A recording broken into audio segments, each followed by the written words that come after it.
So hello, what's up mga ka-J-Vlog, ayan, welcome ulit sa panibagong video. And for today's video, magpa-phone comparison tayo, lalo na ngayong November, marami talaga nagde-decide between sa mga very affordable na flagship smartphones today. Ang topic natin is the iPhone 11 Pro versus the Samsung Galaxy S22. Ano kaya maganda i-purchase ngayong bare months? Tara mga ka-J-Vlog, check natin.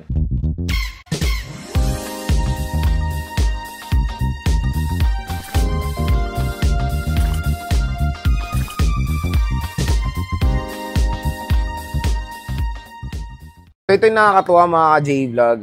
Very interesting nga itong ating phone comparison, iOS versus Android.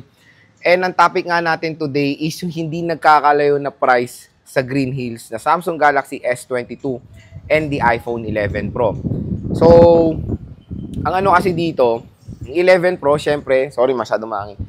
iPhone 11 Pro, mas una siyang na-release kasi year 2019 siya compare sa Samsung Galaxy S22 base model yung maliit, year 2022. Pero ito malupit mga ka-J-Vlog, hindi sila nagkakalayo ng presyo ngayon 2024, yung mga pre-love units sila sa Green Hills.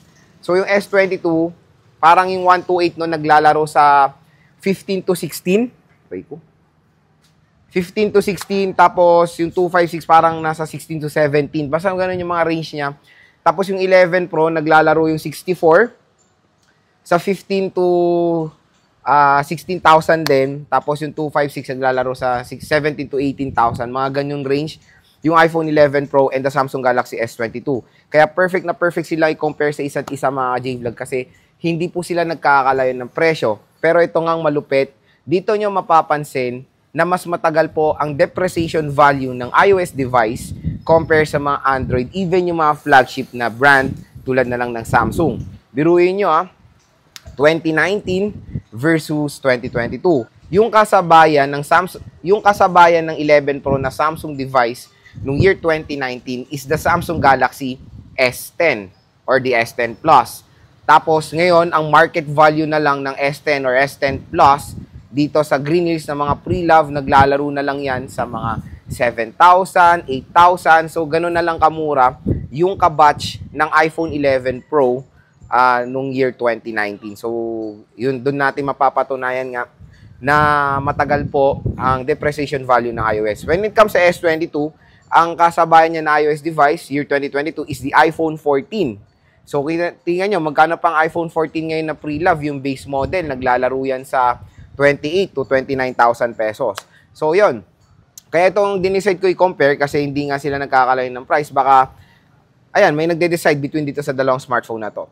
So, yun nga, unang-una, saan ba tayo bibili ng mga legit iPhones? Wala na iba kundi saan mga nire-recommend nating shop. Unang-una, kay Ate Annette, sa ZMB Cellphone Accessories. Pangalawa, of course, sa CMB Gadgets kay Ate Mayet. At yung mga stall number nila, PM nyo na lang sila kasi nagre-reshuffle sila. Pero kung napanood nyo to ng November, si ZMB ay nasa XA5, tapos si CMB Gadgets sa stall XA08. Pero yun nga, kung napanood nyo ito ng December, January, PM nyo na lang sila sa kanilang Facebook page na matatagpuan nyo sa description box yung mga links nila. When it comes sa connectivity, syempre mga ka-J-Vlog, di hamak po na mas advanced ang Samsung Galaxy S22. Kasi ang S22 is 5G na siya compare sa 11 Pro na 4G. Malayo rin ang kanilang performance when it comes sa chipset. Syempre ang iOS na 11 Pro is outdated compare sa mas latest and greatest nung year 2022 na chipset, which is a Qualcomm Snapdragon 8 Gen 1 chipset. So, syempre, when it comes sa chipset, di hamak din na panalo po ang Samsung Galaxy S22. Tapos, kung mapapansin nyo, when it comes sa kanilang presyo, wala pong 128GB na nilabas ang 11 Pro. Pero sa pinaka-minimum ng S22, makakuha po tayo ng 128GB. Kumbaga, when it comes sa malapit sila magka-price sa 64 and 128, syempre, mas okay ang 128GB ng Samsung Galaxy S22. Camera, for me, mas advanced din ang S22. Mas maganda yung photo quality.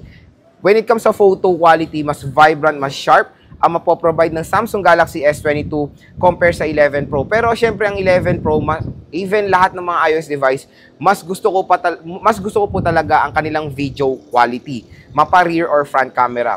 Hindi ko talaga nagugustuhan ng video quality ng mga Androids, to be honest mga J-Vlog. Kaya when it comes for shooting ng mga vlogs, montage, making content sa Green Hills, lahat po yan. Even ito po, ang gamit ko is iPhone. And, syempre, nung year 2019 and 2020, ang go-to ko na vlogging tool is iPhone 11 Pro din, mga ka-J-Vlog. So, talagang subok ko na mga camera ng iPhones when it comes sa video. So, photo, dito tayo sa S22.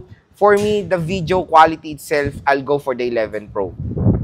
Pero, syempre, mas advanced ang mga specs or features ng S22 when it comes sa camera. Doon naman po magiging panalo ang Samsung Galaxy S22 dahil ang S22 ay support up to 8K video recording compare sa iPhone 11 Pro na hanggang 4K video recording up to 60 FPS. So when it comes naman sa display for me, pareho silang maliit ang screen size, di ba? Pero syempre, mas panalo talaga rin ang display ng Samsung Galaxy S22 dahil sa kanyang Dynamic AMOLED 2X display. Even though si 11 Pro ay OLED din naman, maganda rin naman ang OLED mga ka-J-Vlog. Pero when it comes sa side-by-side comparison natin, syempre, mas ipiprefer ko yung full screen display ng S22 compare sa notch display na old school ng iPhone 11 Pro. Pero kung i-base nyo naman sa kabatch ng S22 nung year 2022 na iOS device, iniba naman na nila yan, which is si iPhone 11 Pro, di ba yan Pro Max sa Dynamic Island naman na mga J-Vlog.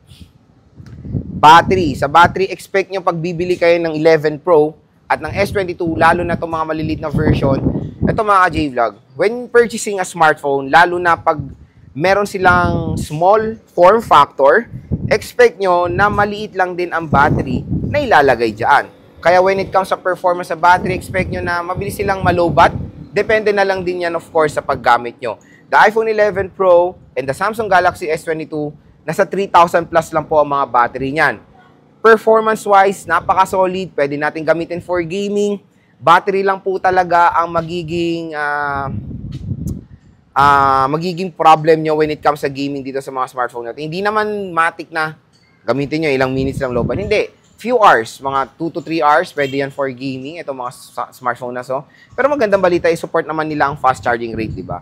So, yun mga J-Vlog, when it comes sa chipset, I'll go for the S22. Mas advanced, mas powerful, the Qualcomm Snapdragon 8 Gen 1 chipset. So, ito yung side-by-side comparison ng 11 Pro at ng S22. So, makikita nyo when it comes sa screens, sa size, is mas malaki lang ng konti ang S22. So, itong dalawang smartphone na to is yung pinakamaliit sa variant ng Pro at ng S22 lineup. So, ayan siya. Siyempre, mas latest yung S22. 2022 siya na-release. Ito is 2019. Pero tingnan nyo naman. Sa screen display, di hamak na mas malaki pa rin ang S22. Triple rear camera setup both. And hindi na sila nagkakalayo ng presyo ngayon dito sa Greens. Kaya napaka-perfect din nila compare sa isa't isa. Tingnan nyo yan na mas naunang lumabas itong 11 Pro. Pero yung presyo ng S22 ay hindi na nagkakalayo sa presyo ng iPhone 11 Pro. Parehong glass yung likod nito. Pareho silang matte glass. Sa right side, ayan, pareho naman meron sila ditong power button. Pero nandito yung volume rocker ng S22 sa right side. Sa taas naman is, ayan, may microphone tayo sa S22. Sa left side, ring and silent toggle dito sa 11 Pro. At yung volume rocker. Sa baba naman, Lightning versus Type-C. Tapos speaker grills at nandito yung SIM tray ng S22. When it comes sa display, ayan, open natin yung display. Notch versus, punch hole. So, syempre, iba mas piniprefer yung punch hole dahil, siya, mas maganda. And for me, mas maganda talaga ang display ng S22 compare sa iPhone 11 Pro. Ayan siya. 120Hz screen refresh rate itong S22 compared dito sa 11 Pro na standard 60Hz lang ito. Since 2019 siya at hindi pa uso noon ang mataas na refresh rate. Pareho lang silang merong ultra wide pero mas wider yung 11 Pro. 0.5 compare sa S22 na 0.6.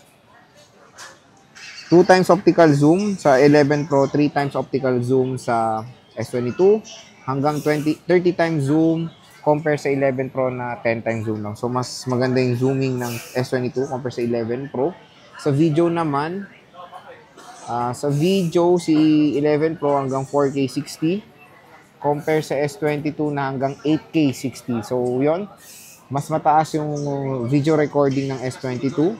Sa front cam 4K din, support ang 11 Pro sa S22 hanggang 4K rin, 60 FPS. So, pero for me, mas prefer ko talaga ang video quality ng iPhones. Lalo na dito sa iPhone 11 Pro. Ayan sila. Pareho rin naman silang lightweight. Kumbaga. So, ayan mga ka-J-Vlog ang ating phone comparison between the Samsung Galaxy S22 and the iPhone 11 Pro. So, kung tatanungin, Lods, ano bang i-purchase ko? Lalo na, naguguluhan ako eh. Mag-Android ba ako or iOS? Pero ito, mga ka-J-Vlog, when it comes dito sa ating phone comparison between dito sa dalawang smartphones na to, hindi na po nagkakalayo ng presyo. Clear winner po when it comes to specs is the Samsung Galaxy S22. Syempre, mas advanced or mas latest siya, year 2022 smartphone compared sa year 2019 na smartphone. Marami na rin pong magagandang features na ma-offer ang S22 compared sa iPhone 11 Pro. I'll go for the S22 when it comes to specs, jump pack, magandang display, maganda ang camera quality. I think mas maano yung battery niya when it comes to 11 Pro.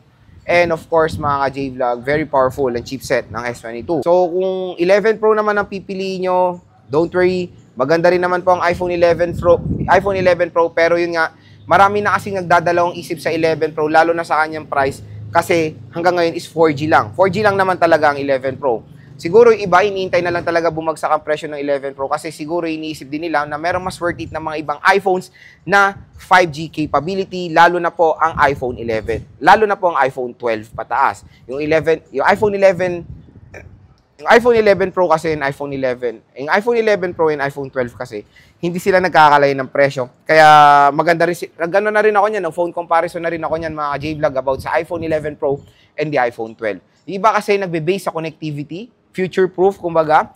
Pero kasi dito, when it comes sa atin sa Philippines, parang 50-50 pa rin yung connectivity, lumalaban pa rin ng 4G sa 5G, lalo na sa mga province, di ba?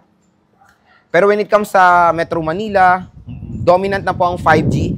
Even sa mga ibang province naman is dominant ng 5G. Pero iba kasi, mas piniprefer pa rin ang 4G connectivity, lalo na sa mga malalayong lugar. Kasi yung 5G minsan, yes, naka 5G kayo, pero mabagal. Nasusubukan ko na yan na pumunta akong province before, meron tayong 5G signal, pero mabagal. Kaya ang ginawa ko, switch ko na lang sa 4G na mas reliable, kumbaga. So, yun, marami pa rin naman. Don't worry, the 4G connectivity is still fast. Magagamit nyo pa rin naman yan at okay pa rin naman i-purchase ang iPhone 11 Pro, lalo na support niya pa rin ang iOS 18. And for me, mga J-Vlog, malakas ang kutob ko na masusupport pa to ng iOS 19. Based sa track record naman ng Apple na usually nagsusupport sila ng OS 6 to 7 years. So yun, ulitin ko, sa baba tayo bibili ng mga legit devices. Doon lang tayo sa mga nire-recommend kong shops sa Green Hills. Again, sabihin nyo lang na panood nyo dito sa vlog, automatic yan, bibigyan kayo ng 500 pesos cash discount ng mga shops na yan.